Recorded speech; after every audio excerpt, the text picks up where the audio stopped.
안녕하세요. 믿어쓴 가족 여러분. 오늘도 우리를 하나 되게 하시는, 화목케 하시는 하나님의 은혜와 그 평강이 여러분들 가운데, 우리 가운데 넘치시길 기도합니다.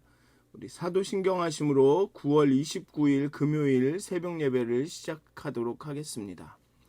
전능하사 천지를 만드신 하나님 아버지를 내가 믿사오며 그 외아들 우리 주 예수 그리스도를 믿사오니 이는 성령으로 잉태하사 동정녀 마리아에게 나시고 본디오 빌라도에게 고난을 받으사 십자가에 못 박혀 죽으시고 장사한 지 사흘 만에 죽은 자 가운데서 다시 살아나시며 하늘에 오르사 전능하신 하나님 우편에 앉아 계시다가 저희로서 산 자와 죽은 자를 심판하러 오시리라.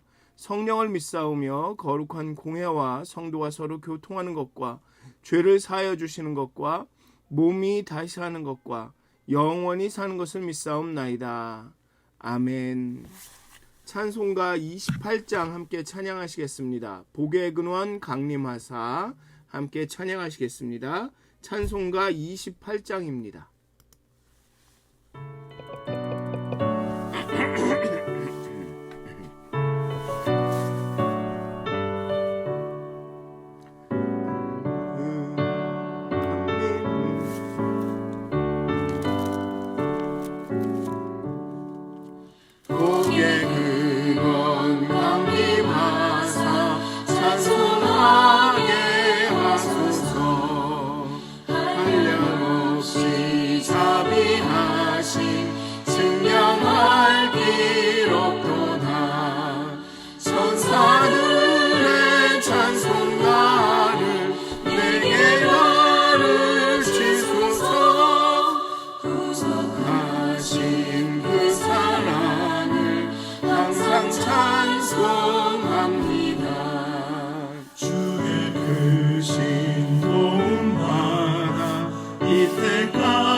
기도하시겠습니다. 하나님 복의 근원이신, 우리에게 신령한 복을 주신, 우리를 택하시고 하나님의 자녀 삼아 주시고 우리를 속량하시고 또 우리를 성령의 그 인으로 인치사 성령으로 인치셔서 우리의 구원을 보증하여 주시는 하나님의 그 신령한 복이 날마다 예수 안에서 우리가 누려지기를, 우리 안에서 누려지기를, 하나님의 사랑과 예수와의 그 교제와 연합 가운데 날마다 우리가 하나님이 주시는 은혜와 평강을, 그 복을 누리며 살기를 간절히 기도합니다. 하나님, 우리가 무엇보다 정말 하나님과 교제하고 하나님과 가까워지고 하나님을 경험하며 하나님의 영광과 권능을 보기를, 사모하기를, 하나님 그 갈급함을 우리 가운데 더하여 주시옵소서. 하나님, 오직 하나님 만나기를, 하나님 보기를, 하나님 사랑하기를, 예수님을 닮아가기를 우리가 소원하며 사모하며 살아갈 수 있도록 하나님 우리의 마음을 열어주시옵소서. 우리의 마음을 새롭게 하여 주시옵소서. 감사합니다. 예수님의 이름으로 기도하였습니다. 아멘. 오늘 함께 나누실 말씀은 에베소서 3장 1절부터 13절까지의 말씀입니다. 에베소서 3장 1절부터 13절까지의 말씀입니다. 제가 봉독하도록 하겠습니다. 에베소서 3장 1절에서 13절까지의 말씀입니다. 이러므로 그리스도 예수의 일로 너희 이방인을 위하여 갇힌 자 된 나 바울이 말하거니와 너희를 위하여 내게 주신 하나님의 그 은혜의 경륜을 너희가 들었을 터이라. 곧 계시로 내게 비밀을 알게 하신 것은 내가 먼저 간단히 기록함과 같으니 그것을 읽으면 내가 그리스도의 비밀을 깨달은 것을 너희가 알 수 있으리라. 이제 그의 거룩한 사도들과 선지자들에게 성령으로 나타내신 것 같이 다른 세대에서는 사람의 아들들에게 알리지 아니하셨으니 이는 이방인들이 복음으로 말미암아 그리스도 예수 안에서 함께 상속자가 되고 함께 지체가 되고 함께 약속에 참여하는 자가 됨이라. 이 복음을 위하여 그의 능력이 역사하시는 대로 내게 주신 하나님의 은혜의 선물을 따라 내가 일꾼이 되었노라. 모든 성도 중에 지극히 작은 자보다 더 작은 나에게 이 은혜를 주신 것은 측량할 수 없는 그리스도의 풍성함을 이방인에게 전하게 하시고 영원부터 만물을 창조하신 하나님 속에 감추었던 비밀의 경륜이 어떠한 것을 드러내게 하려 하심이라. 이는 이제 교회로 말미암아 하늘에 있는 통치자들과 권세들에게 하나님의 각종 지혜를 알게 하려 하심이니 곧 영원부터 우리 주 그리스도 예수 안에서 예정하신 뜻대로 하신 것이라. 우리가 그 안에서 그를 믿음으로 말미암아 담대함과 확신을 가지고 하나님께 나아감을 얻느니라. 그러므로 너희에게 구하노니 너희를 위한 나의 여러 환난에 대하여 낙심하지 말라. 이는 너희의 영광이니라. 아멘. 본 단락에서 바울은 자신의 그런 사도가 되는 과정, 사도적 사명 이런 것들을 자세히 말합니다. 1장에서는 1절에서 그냥 하나님의 뜻으로 말미암아 그리스도 예수의 사도된 바울은 하고만 언급하지만 이 3장 1절에서부터 13절까지는 나의 사도적 사명, 사도가 왜 됐고 사도가 어떻게 됐고 사도가 된 이유가 뭔지 목적이 뭔지 쭉 설명을 합니다. 바울이 사도가 된 목적은 바울의 사명은 이방인들에게 하나님의 은혜의 경륜을 전하는 것입니다. 그런데 이것은 바로 계시로 말미암은 비밀이었습니다. 신비였죠. 그런데 바울이 그것을 경험하고 자신이 그 경륜을 전하는 것입니다. 앞에서도 소개했던 이 비밀은 이방인들이 예수 안에서 유대인과 함께 동일한 복을 누릴 수 있게 된 것입니다. 바울의 사명은 하나님의 비밀인 그리스도를 이방인들에게 풍성히 드러내는 것입니다. 그리고 지금 바울은 이 일을 위해 갇혀 있습니다. 그렇기 때문에 그 에베소 교인들에게 낙심하지 마라. 나의 갇혀 있음으로 인하여 내가 당하는 환난으로 인하여 낙심하지 마라. 이것은 너희의 영광이니라. 13절에 보면 이를 통해서 내가 이렇게 환난을 겪고 갇힘을 통해서 너희가 그 하나님의 그 은혜의 경륜을 그 복음을 전달받았다. 들을 수 있었다. 아니 너희가 복음을 들은 것으로 인해서 내가 이렇게 갇힌다면 그것은 너희의 영광이지 환난이 아니다 라고 말하고 있습니다. 학자들은 오늘의 단락 즉 3장 1절부터 13절이 14절부터 본격적으로 이어지는 바울의 두 번째 기도에 앞서서 복음을 위해 갇힌 자신의 사명을 진술하는 어떻게 보면 여담이라고 봅니다. 이 본격적으로 어떤 말을 하기 전에 그 서론격으로 그 이야기했다라고 봅니다. 사실 여담이라고 하면은 우리는 느끼기에 그냥 뭐라 그럴까요? 그냥 시간이 남아서 하는 말, 별로 중요하지 않은 말, 이렇게 생각하실 수 있는데, 여담이라고 하는 것은 이 당시에 이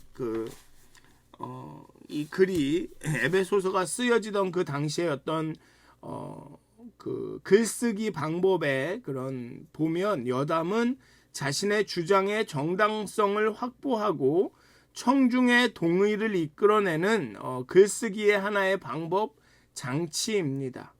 즉 바울은 자신의 이야기를 나눔으로써 에베소 성도들과의 유대 관계를 강화하고 또한 자신이 하는 기도의 어떤 진정성을 확보하는 거죠. 내가 이러이러한 이유로 내가 기도를 한다. 내가 그냥 너희들에게 호의를 베풀기 위해서 너희들 그 에베소 교인들이 그냥 좋아서 이렇게 기도하는 것이 아니라 내가 경험한 은혜, 그 은혜의 경륜, 하나님께서 내게 주신 사명, 이로 인해서 내가 너희를 위해 기도한다라는 것을 좀 뭐라 그럴까요? 이야기해 줌으로써 그 기도의 내용에 더 이 에베소 교인들이 그 기도를 더 진지하게 받아들일 수 있게 하는 거죠. 바울은 자신의 가침이 예수님의 섭리임을 강조합니다. 복음이 이방에게 전파되기 위한 하나의 과정이라고 강조하죠. 바울은 예수 그리스도의 복음이 이방에게 전파되는 중요한 이 구속사적 시점, 즉 종말의 복음의 사도로 부름을 받았습니다. 이제 곧 예수님이 오실 텐데 그 예수님이 오시기 전에 이 복음이 이방인에게 유대와 사마리아 그 땅끝까지 전파돼야만 하는 그 시점에 사도로 부르심을 받았습니다. 즉 자신 스스로가 복음을 받아서 순종하는 자로 부름을 받았습니다. 이걸 어떻게 설명을 드리는 게 좋을까요? 여기 보면 3절에 보면 곧 계시로 내가 비밀을 알게 하신 것은 내가 먼저 간단히 기록함과 같으니 그것을 읽으면 내가 그리스도의 비밀을 깨달은 것을 너희가 알 수 있으리라. 내가 1장부터 3장까지 내가 깨달은, 내가 경험한 하나님의 경륜, 은혜의 경륜과 그 비밀을 이렇게 간단하게 기록을 하였는데 에베소 교인들이 그 기록을 읽으면 바울, 내가 그리스도의 비밀을 깨달은 것을 너희가 알 수 있으리라. 바울은 그냥 하나님이 이게 비밀이야, 그러니까 갔다가 전해라 해서 네 알겠습니다 하고 전한 게 아니라 그 바울 본인이 그 은혜의 경륜을, 그 신령한 복을, 그 비밀을 체험하고 경험하고 깨달은 사람이라는 거죠. 그러니 그것을 이렇게 증거할 수가 있는 겁니다. 내게 그리스도를 아는 지식이 가장 고상하다. 내가 그리스도 외에는, 그 십자가 외에는 알지 않을 것이다. 그리고 그것을 전하는 거죠. 그 연예인들은 어떤 그 상품의 광고 모델이 되죠. 그런데 어떤 연예인들은 그 상품을 써보지도 않고 그냥 광고에 나와서 그 제품이 좋습니다 라고 할 경우도 있습니다. 그런데 바울은 그런 연예인들이 아닙니다. 바울은 그 제품을 써봤고 그 효과를 톡톡히 봤습니다. 제품의 생산과 효능을 속속들이 압니다. 그래서 너희를 위하여 내게 주신 은혜의 경륜을 전하는 겁니다. 계시로 내게 비밀을 알게 하신 것은 내가 먼저 간단히 기록함과 같으니 내가 그리스도의 비밀을 깨달은 것을 너희가 알 수 있으리라. 그 예수님도 마찬가지죠. 우리가 경험하는 구원이 예수님이 죽으시고 부활하시고 일어나셔서 하나님께서 예수님을 죽음 가운데서 일으키시고 그 다음에 하늘 보좌에 앉히신 것과 같이 하나님께서 죽은 우리를 살리시고 죄의 종이었던 우리를 일으켜 주시고 그리고 정죄받은 우리들을 이 땅 가운데 죽을 수밖에 없는 우리들을 하늘로 인도하셔서 그 하늘 보좌에 앉히신 그 우리가 경험한 구원이 그 구원의 길을 하나님 예수님께서 다 걸으신 겁니다. 그러니까 예수님이 우리의 구원이 되실 수 있는 거죠. 그분이 전하는 복음과 그분이 우리에게 주시는 구원은 찐인 겁니다. 진짜인 겁니다. 진짜로 하나님께 온 거죠. 하나님으로부터 온 것이죠. 바울은 그런 사도였습니다. 자신이 경험한 것을, 자신의 삶을 바꾼 그것을 이야기하고 있는 것입니다. 지금 거룩한 사도들과 신약의 선지자들에게 성령께서 알려주신 이 복음은 이전에는 예수님이 오시기 전에는 사람의 아들들에게는 감춰져 있었기 때문에 비밀이라고 부릅니다. 다른 세대에서는 사람들의 아들들에게 알려지지 않았습니다. 이는 예수 이전의 사람들이 아주 몰랐다는 것은 아닙니다.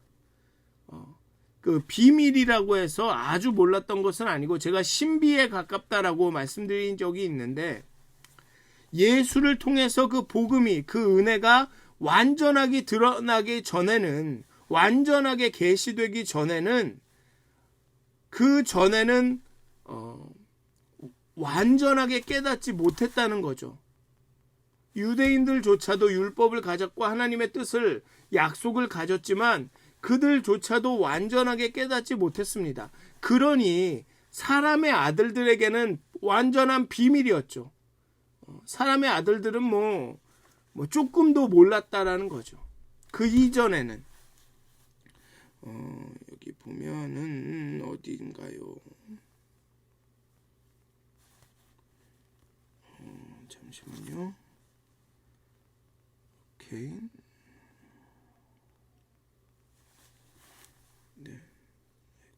여기 있네. 5절에 보면 이제 그의 거룩한 사도들과 선지자들에게 성령으로 나타내신 것 같이 다른 세대에서는 사람의 아들들에게는 알리지 아니하셨으니, 여기서 다른 세대라는 게 바로 예수님 이전의 세대. 지금 예수님이 땅에 오셨고 사셨고 죽으시고 부활하시고 승천하셔서 그 예수의 영향력이 지금 계속되고 있는 이 시대가 아닌 다른 시대에는, 예수 이전의 시대에는 그 하나님의 뜻이, 그 복음이, 그 은혜가 완벽하게 드러나지 않았다는 것입니다. 그렇기 때문에 사람들의 아들들은 깨닫지도 못하고 보지도 못하고 조금도 알 수 없었죠. 그런데 예수님이 오셔서 율법이 완성되고 나니 그 복음이 이제는 이방인들에게 알려질 수 있다는 겁니다. 이는 이 6절에 보면 이는 이방인들이 복음으로 말미암아 그리스도 예수 안에서 함께 상속자가 되고, 예수님께서 이제 그 비밀을, 하나님의 그 경륜을, 하나님의 신령한 복을 온전히 드러냈기 때문에, 완벽하게 드러냈기 때문에 이제는 이방인에게도 그 복음이 전달될 수 있다는 겁니다. 바울은 자신의 회심과 자신이 받은 사명이 복음이 무엇이며 은혜가 무엇이며 하나님의 구원하시는 능력이 무엇인지를 보여주는 사례라고 이야기합니다. 나를 봐라. 내 안에서 복음이 어떻게 일을 했는지 봐라. 하나님의 은혜가 어떻게 내 안에 작용했는지를 봐라. 하나님이 그리스도인들을 잡아 죽이던 나를 어떻게 변화시키셨는지, 그 구원하시는 능력이 무엇인지를 보라라고 말하는 것입니다. 지극히 작은 자 바울 자신을 향한 하나님의 은혜는 바로 측량할 수 없는 그리스도의 풍성함을 이방인에게 전하시려는 목적에서 이루어졌다라고 말하는 겁니다. 내가 예수를 핍박하던 나를 변화시켜서 예수를 증거하는 사람으로 만드셨어. 얼마나 크신 은혜니, 얼마나 크신 사랑입니까? 이방인들, 하나님을 모르던 사람들 상관없습니다. 예수를 핍박하는 자도 이렇게 변화시키셨는데 당신들은 말할 것도 없지 않습니까? 그냥 하나님을 몰랐을 뿐이지 않습니까? 그러니 이제 예수님을 영접하고 그를 알고 믿음으로 예수님을 고백하면 구원을 얻습니다. 라고 말하는 것입니다.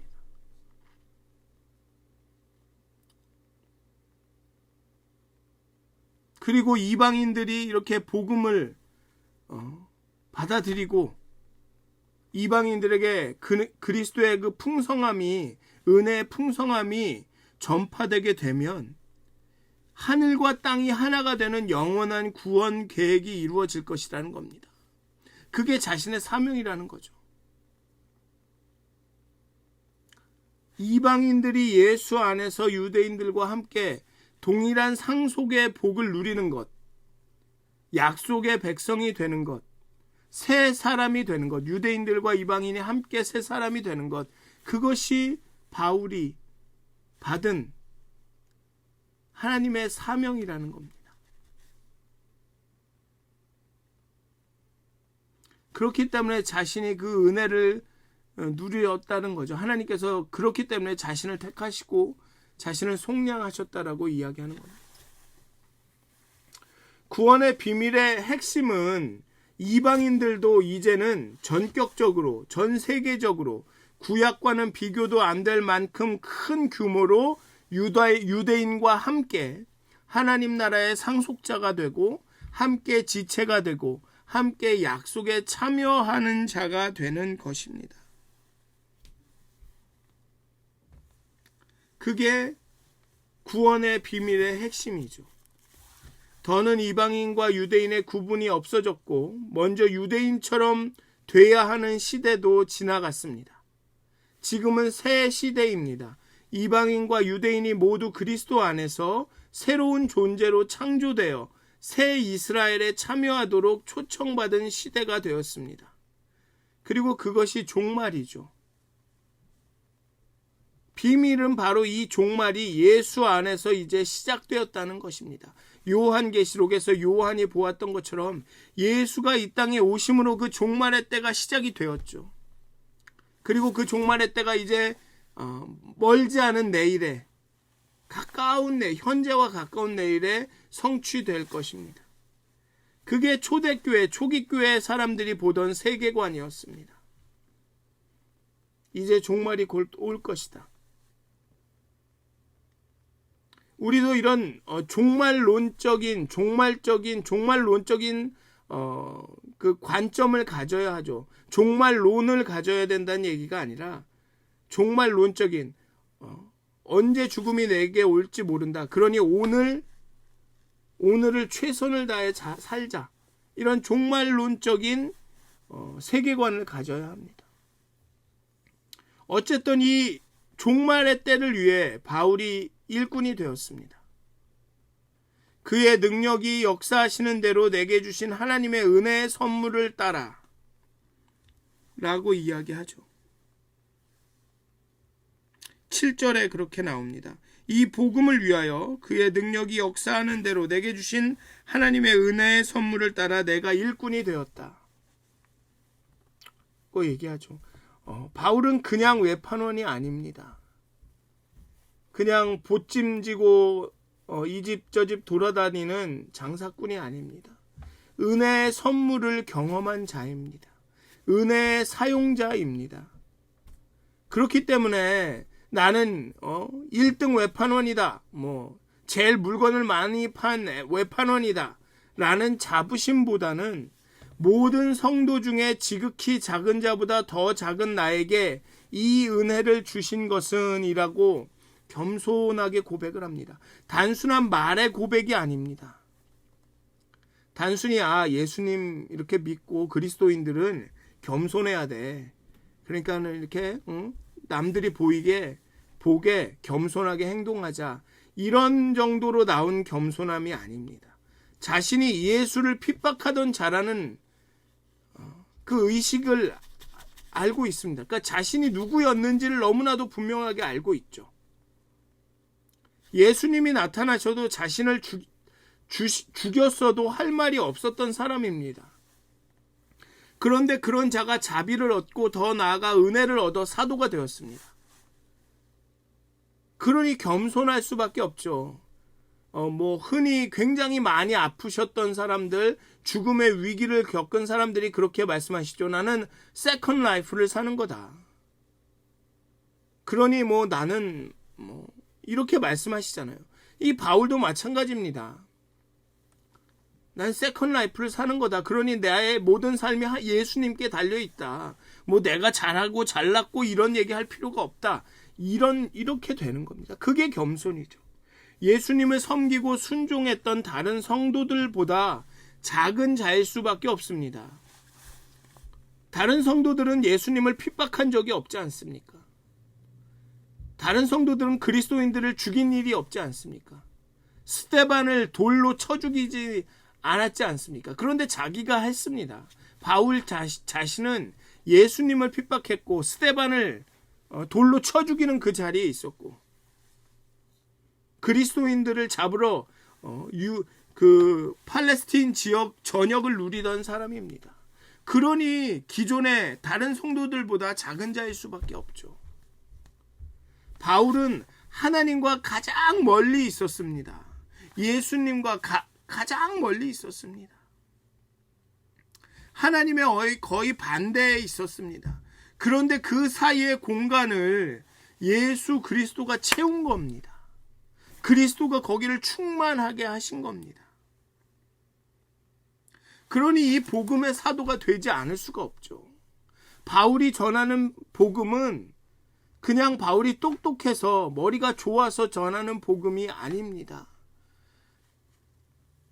그 안에서 역사하고 일하셨던 그 은혜의 복음입니다. 지식과 탐구의 결과가 아니라 자신의 삶 전체를 가득 메운 생생한 복음입니다.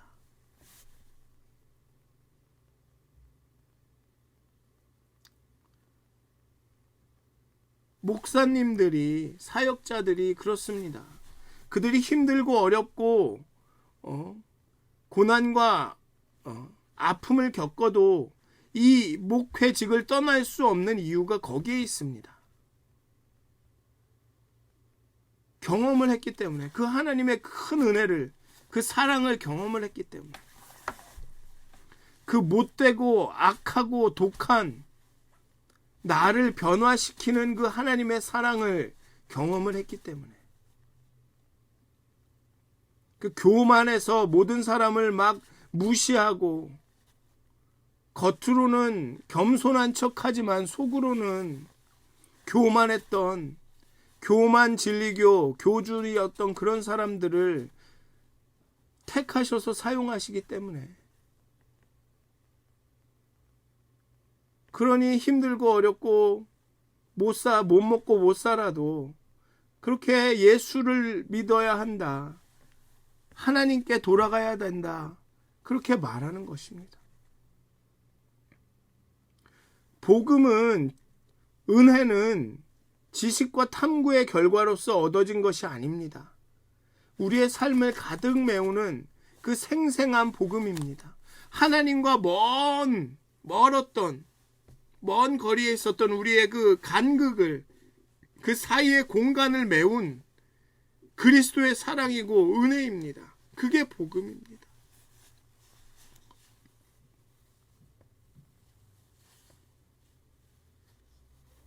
교회는 바로 이러한 하나님의 복음의 비밀이 실현되는 현장이자 옛날에 어떤 구별하고 차별하던 그런 것들을 뛰어넘는, 예전의 질서를 뛰어넘는 새로운 실제가 교회입니다. 그리스도는 몸된 교회의 머리고, 교회는 그 만물을 충만하게 하시는 이의 충만입니다. 교회는 선교하는 존재가 아니라 선교적 존재입니다. 교회를 통해 하나님의 각종 지혜가 세상에 알려지는 것입니다. 교회로 말미암아 세상은 하나님의 빛을 경험해야 하는 겁니다. 선교가 중요한 것이 아니라 선교적인 삶이 중요한 곳입니다. 선교라는 것은 그러한 선교적 삶의 좀 더 구체적인 한 방식인 겁니다. 그러니까 우리가 무슨 저기 외국에 선교 여행을 가고 선교사를 파송하고 선교지를 돕는다고 해서 끝나는 게 아닙니다. 교회는 선교적인 삶을 사는 곳입니다. 우리가 경험한 은혜가 교회를 통해서 그냥 막 나타나야 되는 겁니다. 선교적으로 살아가야 되는 거죠. 바울처럼 바울이 하나님의 은혜와 경륜을 너무나도 깊게 경험했기 때문에 그것을 이야기하고 성도들에게 그것을 말하는 것처럼 교회는 하나님의 은혜와 경륜, 그 복음의 비밀이 실현되는 곳입니다. 그 복음의 비밀을 경험한 사람들이 나가서 그 복음의 비밀대로, 그 신령한 복대로 살아났더니 사람들이 그 삶을 보고 교회로 오는 거죠. 그냥 선교팀을 어디에 보냈다고 우리의 선교적인 사명이 끝나는 게 아닙니다. 선교적인 삶입니다. 교회는 선교를 하는 곳이 아니라 선교적 삶을 사는 곳입니다. 그렇기 때문에 교회가 바로 서야 선교가 되는 겁니다. 교회가 바로 서야 좋은 선교사가 파송되는 겁니다. 저는 거기에 있습니다. 어떤 분들은 목사가 선교에 관심이 없다, 뭐 이렇게 비난하실지 모르겠지만 저는 교회가 서야 선교가 바로 선다고 생각을 합니다. 그렇게 믿습니다. 교회가 선교적 삶을 살아야 우리가 보내는 선교사들이, 우리가 지원하는 선교지가 바로 선다고 저는 믿습니다. 선교는 우리 교회가 보여주는 선교적인 삶의 좀 더 구체적인 한 방법일 뿐입니다. 교회가 선교적인 삶을 살지 않으면 우리가 하는 선교는 백날 해봐야 그냥 여행인 겁니다. 오지 여행, 낙도 여행인 겁니다. 이방인에게 이르는 하나님의 구원의 은혜, 하나님 나라를 말과 삶으로, 행동으로 드러나는 곳이 교회입니다. 그게 선교적인 삶입니다. 그게 선교입니다. 사도 바울에게서 시작된 그 영원한 하나님의 뜻을 이루는 존재가 교회죠. 사도는 이 목적을 위해 교회를 개척하고 든든하게 세웠으며 그 과정에서 당하는 환난이나 고난을 교회의 영광을 위한 것으로 알고 낙심하지 않습니다. 바울 자신의 가침이 환난이나 낙심할 거리가 아니라는 것입니다. 이 환난을 통해 비밀의 경륜이 더욱 빛을 비추기 때문입니다. 그렇기 때문에 오히려 바울은 담대함과 확신을 가지고 나아갑니다. 그리고 성도들이, 에베소에 있는 성도들이 이 믿음에 동참하기를 바라고 있습니다. 그러므로 너에게 구하노니 너희를 위한 나의 이 여러 환난에 대하여 낙심하지 말라. 이는 너희의 영광이니라. 사랑하는 믿었은 가족 여러분, 정말 죄송하지만 성경에 나오는, 특히나 신약에 나오는 환난과 핍박 가운데 하나님께서 도와주셨다, 뭐 이렇게 그런 말씀들이 많지 않습니까? 어려움 가운데 하나님께서 힘을 주셨다. 그 모든 환난과 핍박과 어려움은 복음을 위해서 겪는 것입니다. 그냥 단순히 우리가 삶을 살다가 내 잘못일지도 모르는 일로 인해서 겪는 어려움과 환난을 의미하는 게 아닙니다. 물론 여러분들이 선교적인 삶을 살다가 겪는 어려움, 그런 어려움은 성경이 말하는 어려움일 수 있습니다. 내가 복음대로, 하나님의 말씀대로 살다가 겪는 어려움, 그런 어려움은 이 신약이 말하는 고통일 수도 있습니다. 환난일 수도 있습니다. 그런데 우리가 대개 그냥 사업이 잘 안 돼요. 하나님 그 어려움 가운데 하나님 신약은 그런 어려움은 절대 얘기하고 있는 게 아닙니다. 정말 근본적으로 원래적으로 성경대로 얘기하면 그렇습니다. 여러분들 자녀들이 공부하는데 공부가 잘 안 돼요. 성적이 잘 안 나와요. 그건 성경이 말하는 환난과 어려움이 아닙니다. 성경이 말하는 환난과 어려움은 복음을 위해서, 복음적인 삶을 위해서, 선교적인 삶을 위해서 살다가 겪는 어려움과 환난이라는 겁니다. 내가 예수님 때문에 손해를 볼 때 겪는 어려움이라는 겁니다. 내가 예수님 때문에 참아야 될 때 겪는 억울함, 그런 거지. 우리가 생각하는 그냥 살다가 겪는 어렵고 힘든 일들을 다, 물론 우리 하나님 그런 거 다 들어주시지만 좀 더 이 성경적이고 근본적으로 나가면 우리는 복음대로 살게 되어 있습니다. 선교적 삶을 살다가 그때 겪는 어려움과 환난에 대해서 하나님께서 함께 해주시고 하나님께서 힘을 주시고 위로해 주신다는 얘기입니다. 사랑하는 믿었은 가족 여러분, 은혜를 경험하셨습니까? 하나님의 사랑을 경험하셨습니까? 은혜의 경륜을 경험하셨습니까? 그 신령한 복을 경험하고 계십니까? 그렇다면 여러분들 안에 있는 그 복과 사랑과 은혜가 여러분들을 변화시키고 여러분들의 삶을 바꿉니다. 여러분들의 삶을 선교적 삶으로 바꿉니다. 사람들이 여러분들의 삶을 보고 교회에 관심을 갖게 돼 있습니다.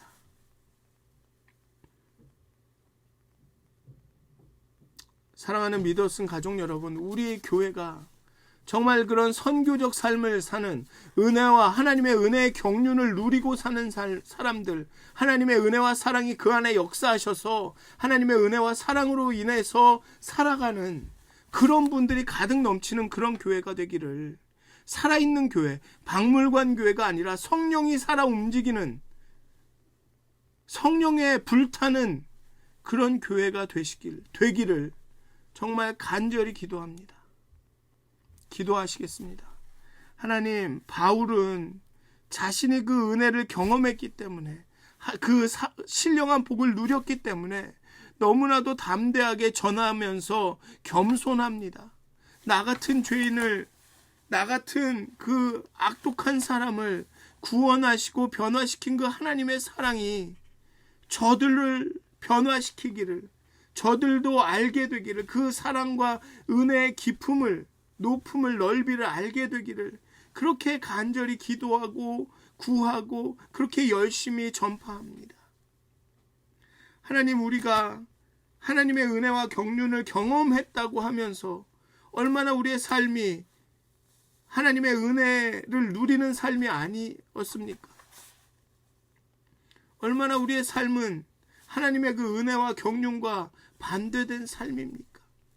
바울은 그 대단한 일을 하면서도 나는 성도들 가운데 지극히 작은 자라고 고백하는데, 우리는 조그만 일을 하고도 내가 했다, 내가 대장이다, 내가 통제한다, 다스린다, 이렇게 자랑하고 싶어 합니다.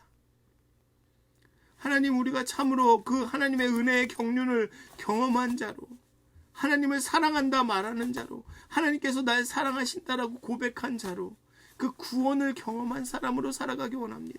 그렇게 선교적인 삶, 하나님의 은혜와 사랑과 그 경륜이 우리의 삶을 통해서 드러나는 그런 삶을 살기 원합니다.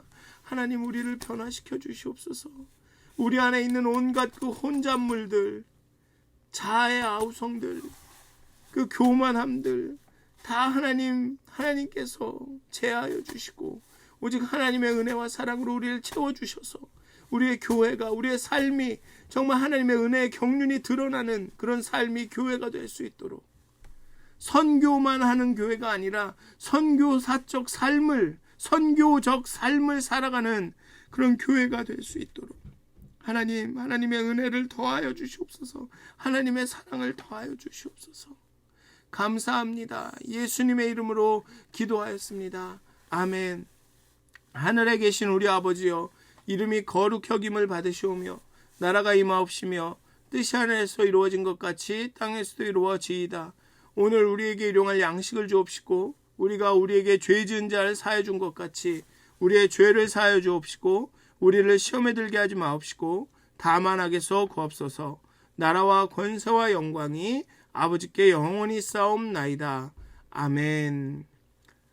오늘도 행복한 하루가 되시길, 정말 선교적 삶을 사시는 하루가 되시길 기도합니다.